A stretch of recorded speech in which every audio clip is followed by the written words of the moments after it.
Are you tired of never having enough mushrooms? Imagine having an endless supply of fresh, homegrown mushrooms at your fingertips. Discover the magic of mushroom multiplication as we demonstrate how to turn a single spore print into many spore syringes. Firstly, we need to create the spore jars. We use stir bars to disperse the spores evenly within our spore solution.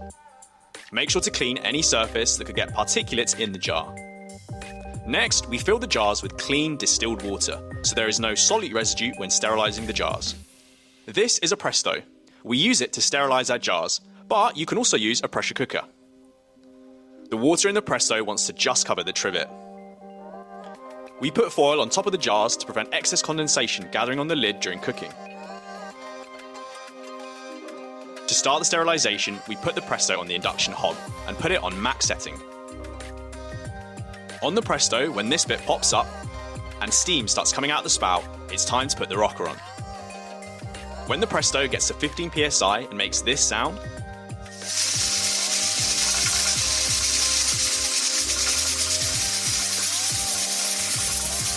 the wattage needs to be lowered and a timer is set for 45 minutes.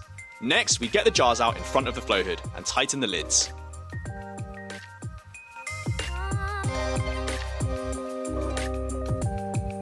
When using the flow hood, it is important to sanitize everything that is being used, including your gloves. When exposing the spore prints, it is also vital to wear a mask to stop potential contaminants from yourself. Today, we're going to be using a golden oyster spore print. When scraping the spores into the jar, the end of the needle is used to get a clean scrape of the spores. Once the jar has been made, we test our jars on agar to make sure it's a clean batch.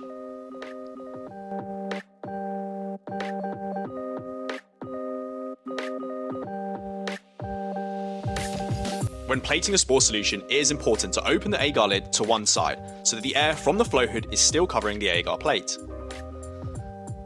To store the agar plates and see the growth of the spores, we wrap them in parafilm to stop contaminants getting into the plates.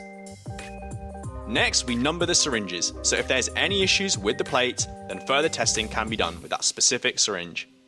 Ta-da! This is the final product. This jar can now be used to make hundreds of spore syringes.